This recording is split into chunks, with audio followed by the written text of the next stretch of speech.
I had so much fun working on the tavern interior that I wanted to do something else like that. This time I'm going to do the interior of like a wizard's lair. Here's the floor, and I'll go back now and show you how I made the floor for the room. I found it easier to work on this in quarters. So after I've drawn all those lines on, then I just take my knife and do my shallow cuts. And basically I'm just going to go back and trace all those lines with my knife. And now I'll just use my heat gun to open those up like I did for my boards or my bricks or anything else. Like so. And then I'm going to take my mystical rock of texturing and lay in some stone texture. First I usually this is a very super bumpy, pointy rock, so I usually just first go in and roll it around. And then I'll find an extra, I got a nice sharp pointy part there. I'll just kind of go in and add some extra breaks and things.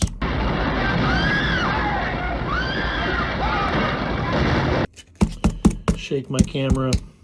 And now that I have those all cut in texture, I'm going to glue them all together, and this will become the floor of my wizard's chamber.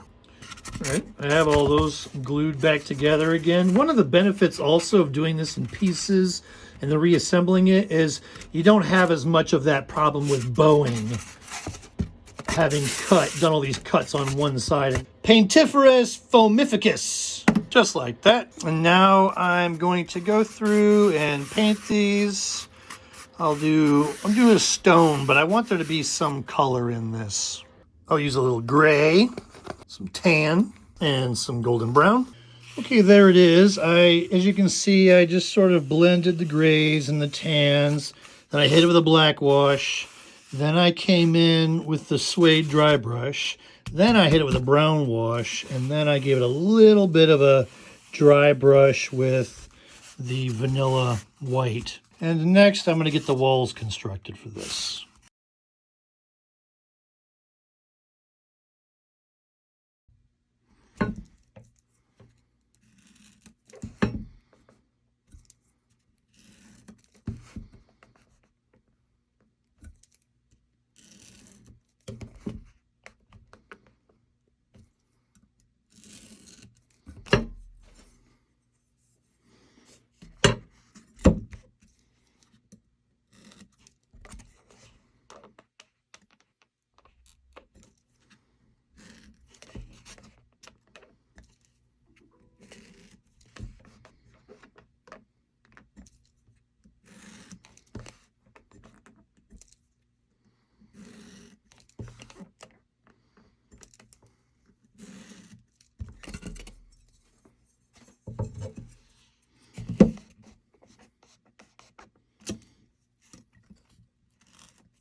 I measured out, I have little dots here that I'm connecting, and I measured those out ahead of time. These are about a ½ inch apart on this side. No, these on the side,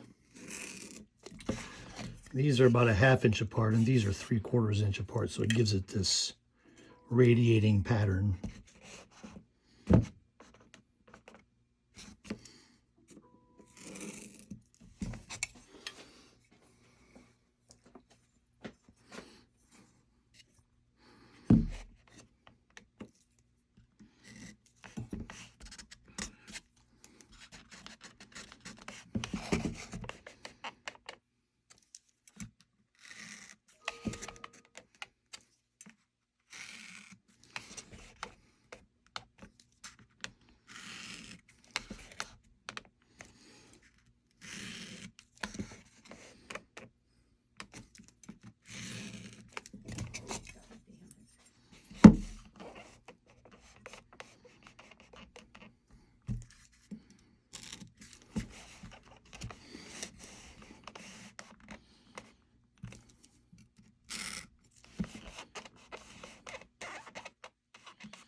one to the Zoom address I've gotten.